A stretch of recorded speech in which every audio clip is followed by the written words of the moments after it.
পৃথিবীতে আত্মীয়স্বজন বলে কিছু হয় না। স্বার্থ আর অর্থ ছাড়া কেউ কখনো ঘুরেও তাকায় না।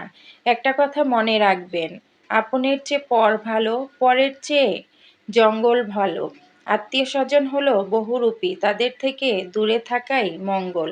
আসসালামু আলাইকুম এভরিওয়ান, সবাই কেমন আছেন?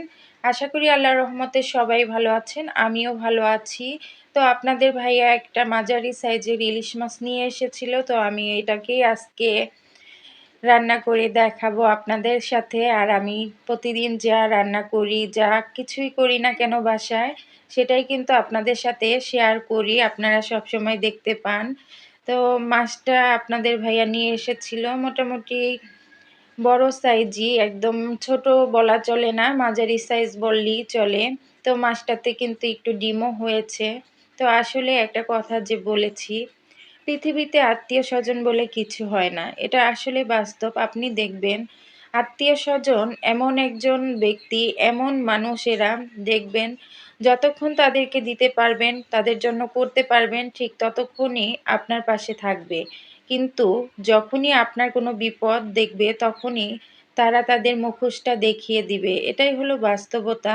আসলে পৃথিবীতে মানুষ বলতে বিপদ আপদ আছে, কিন্তু যারা দুঃসময়ে সবসময় পাশে থাকে তারাই হলো প্রকৃত আপনজন, প্রকৃত আত্মীয়স্বজন। যারা বিপদ দেখে কেটে পড়ে কিংবা যারা দুঃসময়ে পাশে থাকে না, তারা কখনো আপনজন হতে পারে না কিংবা আত্মীয়স্বজন হতে পারে না। একটা জিনিস তো মানুষ কথায় কথায় বলে যে আপনের চেয়ে পর ভালো, পরের চেয়ে জঙ্গল ভালো। আসলে বাস্তবতাও তাই। আমি অনেকবারই লক্ষ্য করে দেখেছি যে আপন মানুষের চেয়ে অনেক সময় পর মানুষরাই কিন্তু অনেক উপকারে আসে, যে উপকারটা আপন মানুষরা করতে পারে না।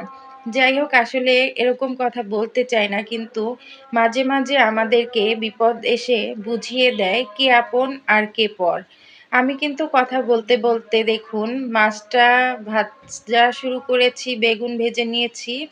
আর ইলিশ মাছের সাথে বেগুন ভাজা না হলে কিন্তু হয় না। আর আমার কাছে ইলিশ মাছ বেগুন ভাজা খুবই একটা পছন্দের জিনিস।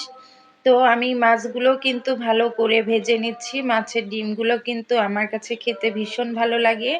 আপনাদের কাছে কেমন লাগে একটু জানিয়ে যাবেন। আর আমার কথা এবং ভিডিওগুলো আপনাদের কাছে কেমন লাগে তাও জানিয়ে যাবেন আশা করি। তো মাছটাও কিন্তু আমি ভেজে ভালো করে উঠিয়ে নিচ্ছি। আমি আসলে মাছ ভাজলে একটু কড়া করে ভাজি, আর মাছটা একটু কড়া ভাজি দিলেই কিন্তু খেতে ভালো লাগে। তবে ভালো থাকবেন, সুস্থ থাকবেন। আল্লাহ হাফেজ।